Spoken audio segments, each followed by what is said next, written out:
Hey everybody, Art Hoppy here with the Art of Real Estate team and Samson Properties, bringing you information regarding real estate, local, regional, national news, updates, information, everything that affects buying and selling homes here in our marketplace. This is the Northern Virginia Real Estate Market Pulse.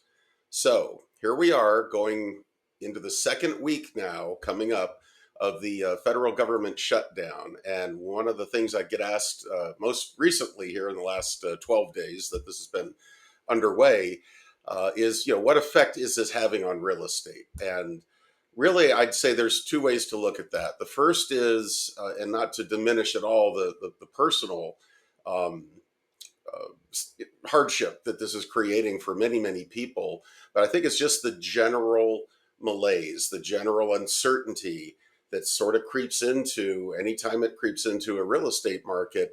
Things do slow down. They do take more of a cautionary approach. And so we do see many sellers that are kind of holding off, many buyers certainly that are holding off, whether or not they're directly affected by the shutdown itself. So again, it just is really playing into sort of the national psyche to a great degree. Now, from a practical standpoint, yes, there are some things that we've already begun to see, or we're being very careful and watchful of. Government mortgage loans, the VA, FHA, or VHDA programs.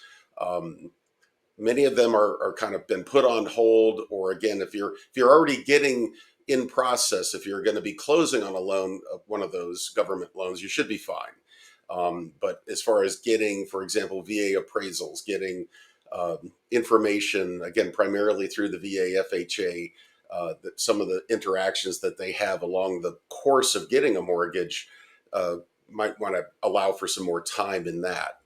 Also, the IRS, because again, if they start cutting back on hours and staffing, there are for small businesses and for self-employed people, oftentimes where you might need to get a copy of a past year's tax transcript from the IRS. And again, if you haven't gotten that and you need it in the short term, you may have some trouble with that. So that's something to be mindful of. Also, it's not a big thing in our area, but federal flood insurance policies, I believe, have ceased being issued for the time being because, again, of the shutdown and the effect of personnel and whatnot. And also employment verifications, again, part of the mortgage process, where if there's an employer who depends on or is a government entity, that the staffing, again, could be shortened or put in a temporary kind of off status and could make that a little more drawn out, a little more difficult. So we haven't seen a lot of direct effect of this quite yet.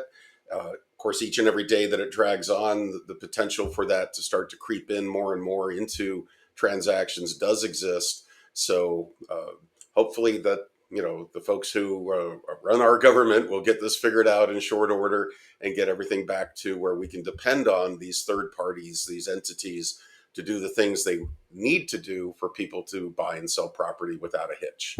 Anyway, hope this is helpful. If you have any questions real estate regarded, we're always happy to take those calls, and we appreciate your time and hope you have a great rest of your day. Take care.